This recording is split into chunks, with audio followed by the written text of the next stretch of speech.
Hello Group 1, welcome to reading. Let's first look at what is living your life because it is no longer in alignment with you. We have the Devil and Eight of Wands. At the bottom of the deck, we have Knight of Pentacles. This is actually very powerful.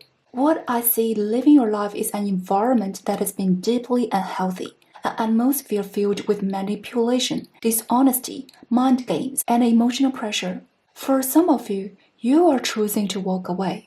And for others, circumstances are pushing you out.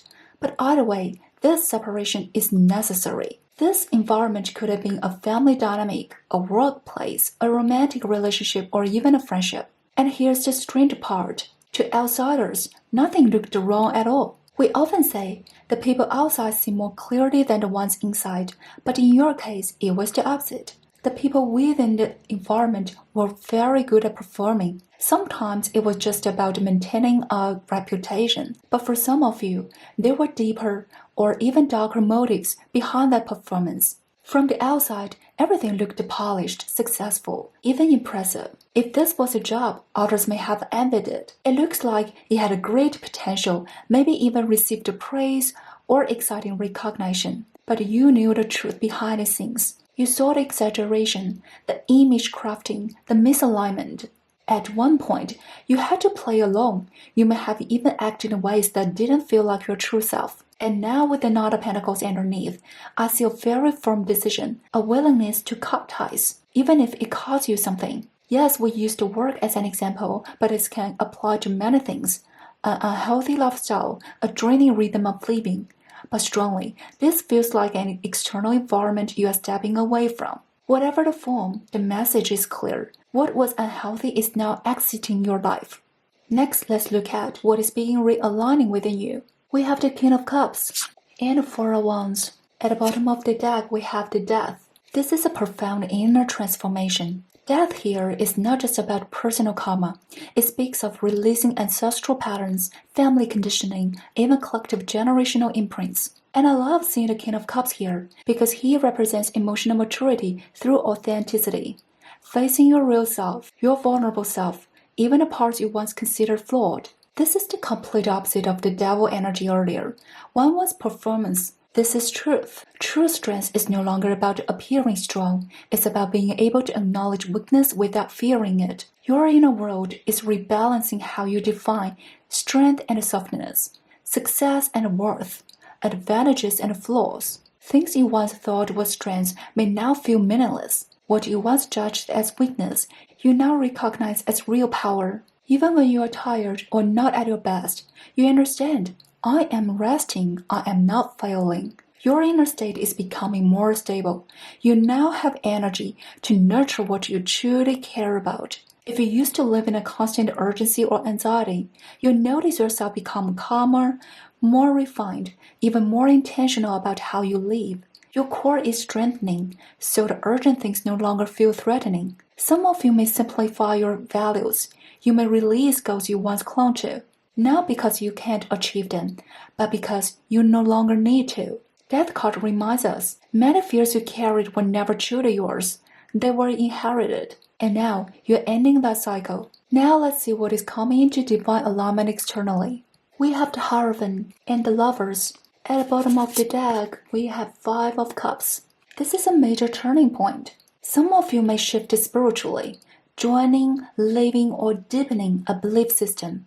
Others may pursue study, training, or a new professional path. If your previous life required constant social navigation or public engagement, you may now enter a space of specialization, research, or deeper mastery. This could relate to religion, but it could also be medicine, science, engineering, healing, any field grounded in truth and structure. Your focus shifts from managing people to understanding deeper laws, inner and universal. Even in relationships, the perspective changes from me and you to understand connection at a soul level. The Lovers mirrors your pile symbol, the mirror. Your outer life becomes a reflection of your inner state, and this works in your favor because when you shift internally, reality responds. Call it manifestation, quantum alignment, or attraction. The label doesn't matter. What matters is what you truly believe becomes usable energy. You will be meeting people who feel like your soul family. Even if they seem different on the surface, they resonate deeply. The Five of Cups reminds us about emotional perspective. An intense emotion can lead to painful or beautiful experiences. It depends on where you direct it. This isn't about forced positivity. You're allowed to feel everything, but you no longer let emotions rewrite your beliefs. One bad experience no longer defines you. Feel deeply. Stay grounded. Choose beliefs aligned with your truest self. If life feels challenging right now, it's not punishment from the universe. It's an experiment your soul chose. When you recalibrate belief, your outer world naturally aligns. Finally, let's look at how you can move with this energy. We have the Page of Cups and the Seven of Swords. At the bottom of the deck, we have the Hermit. Some of you have experienced wounds that feel almost traumatic. You now need a quiet healing phase, a time to release the identity of the wounded one, and consciously choose the identity of the free one. Modern culture loves revenge narratives. You may feel that pull too, and that's understandable. But the cards are clear. Choose freedom over revenge. Revenge keeps you tied to the past, but freedom creates a future.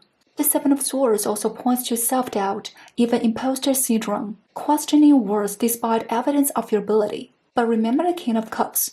Having an off moment does not threaten who you are. One mistake is not a life sentence. This 2-2 portal is recalibrating your self-perception. You may naturally enter a quieter, more introspective period. And in that stillness, your inner and outer worlds complete their alignment.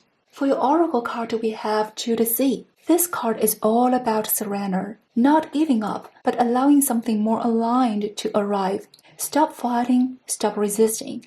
Use that energy instead to hold faith. Trust that things are rearranging behind the scenes. Rest if you need to. Sleep peacefully. When you wake, what is meant for you will already be in place. Sending so much love to those who chose Pile 1. Everything is coming back into order, and I'll see you in the next reading.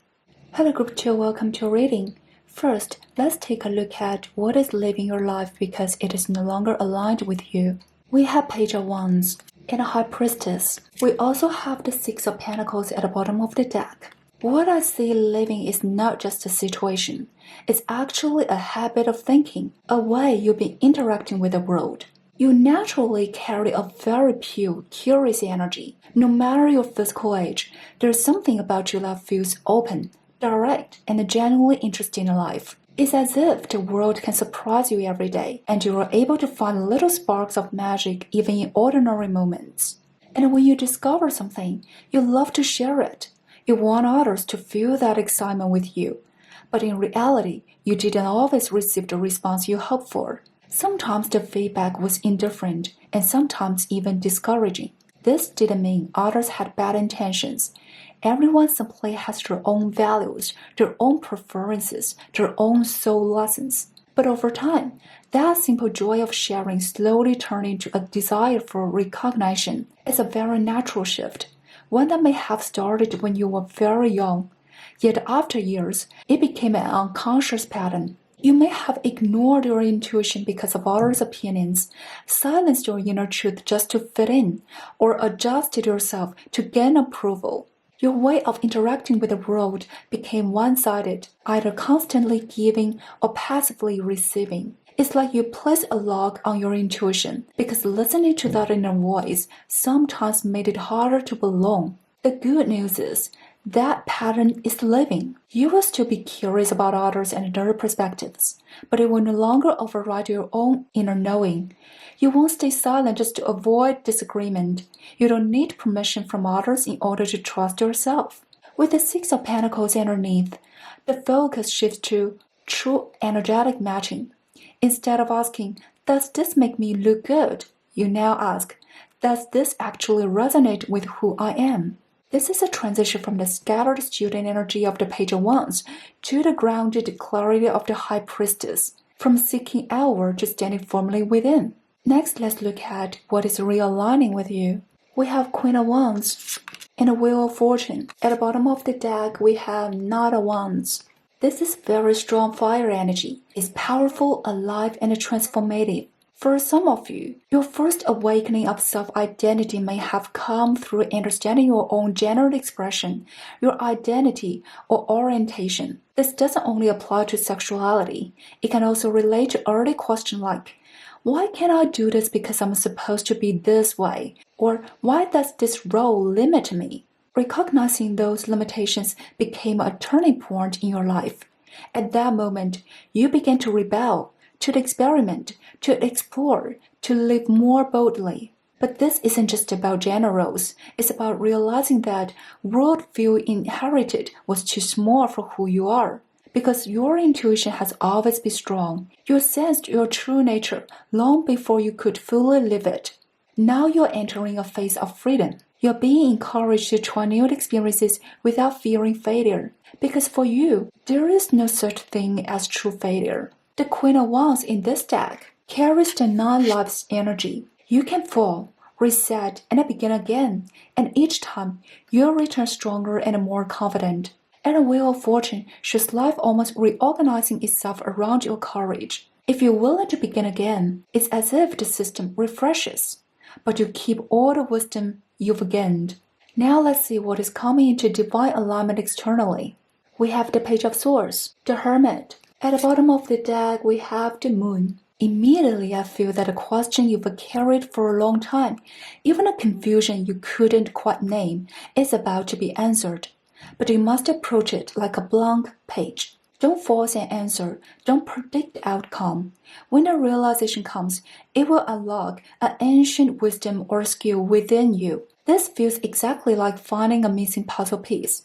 If you've always felt incomplete, as if there's something you should be good at but haven't been able to access it, you may soon see the ability awaken. This combination feels like a sealed magician finally remembering their power, understanding what they are meant to do, what blocked them, and how to unlock it. The Page of Swords shows this is only the beginning stage, but is aligned with the major shift we saw earlier. Some of you may already be making or considering a major life change, a new path, a new field, a new lifestyle. Even if it looks different from your past plans, you are moving into the right path.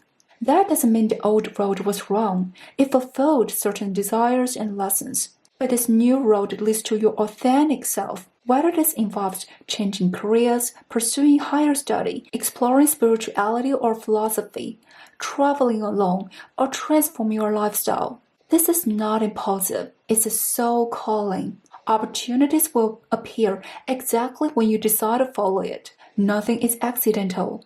You may feel resistance, and that's natural. Growth often comes with awe and fear.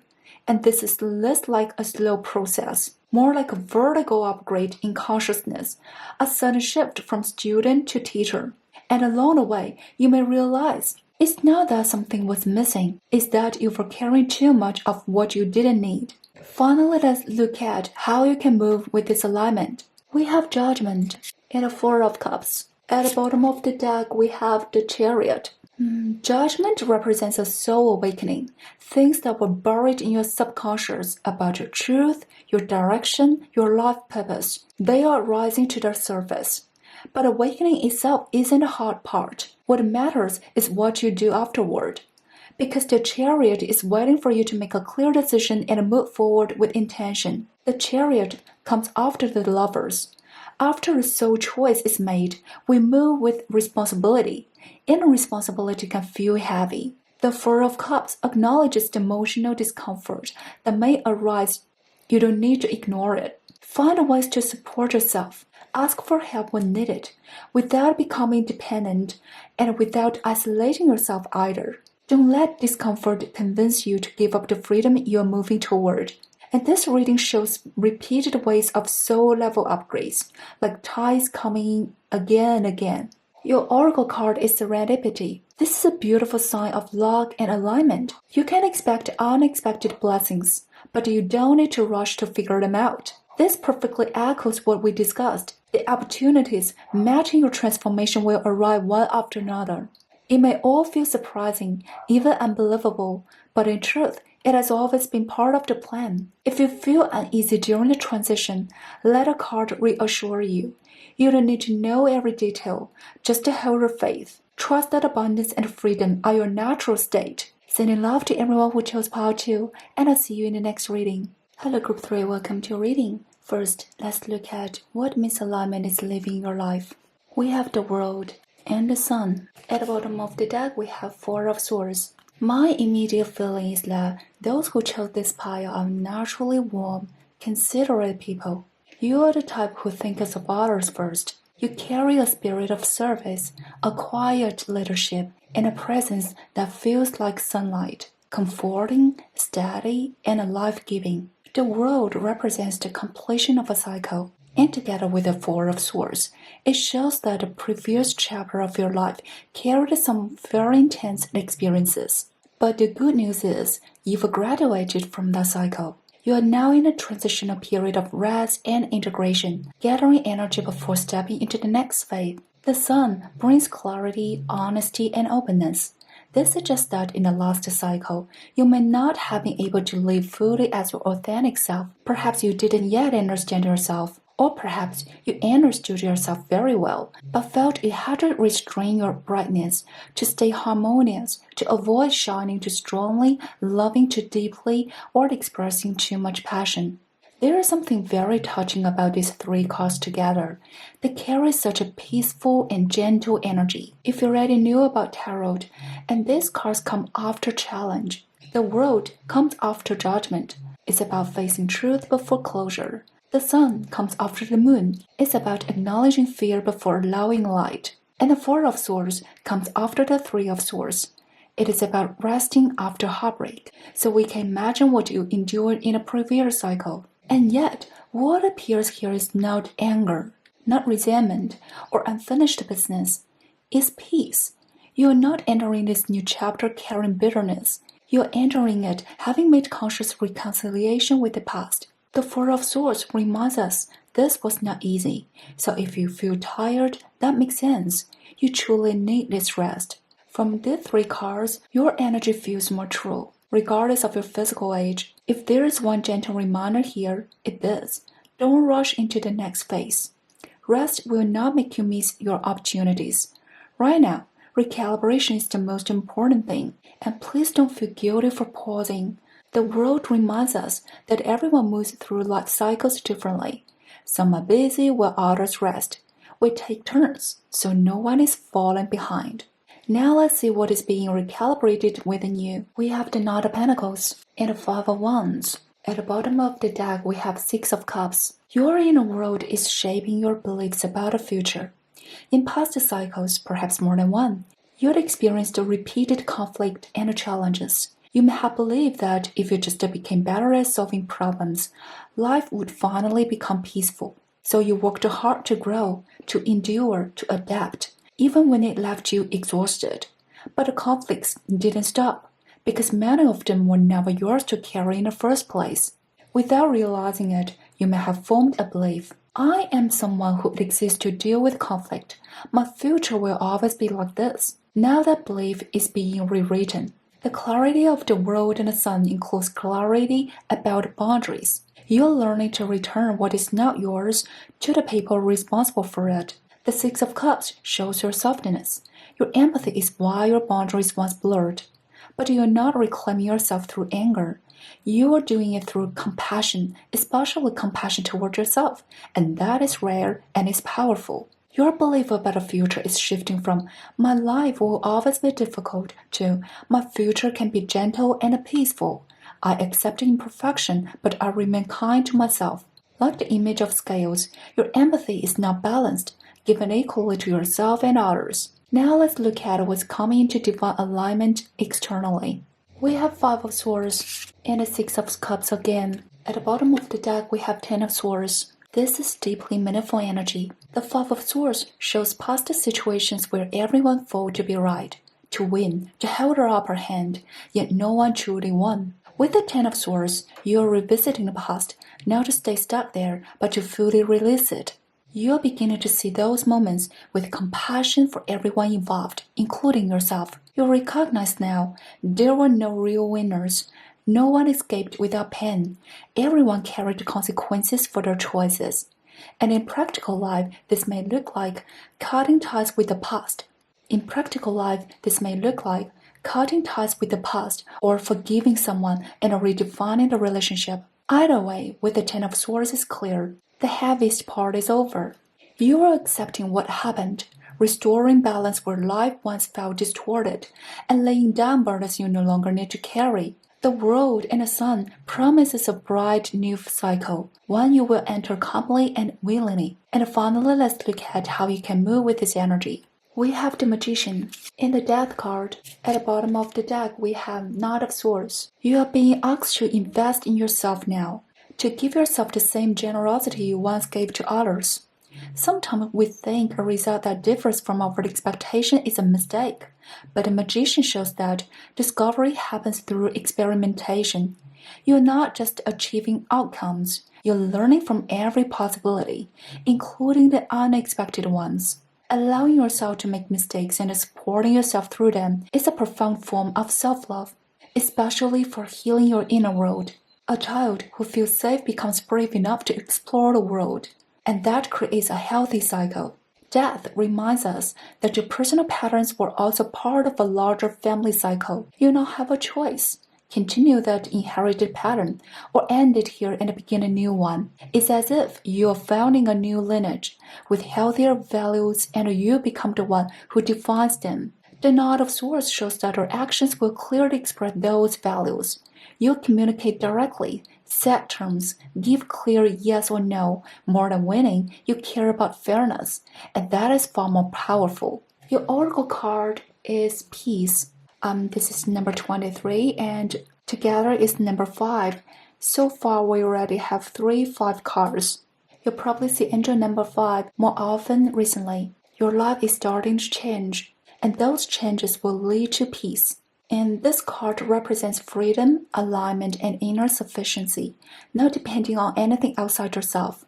It suggests that your health, finances, and relationships and work are all moving toward a stable, balanced state. When new opportunities arrive, you won't ask, "Is this impressive?" or "Will this bring more gain?" You'll ask, "Does this support my long-term peace and well-being?"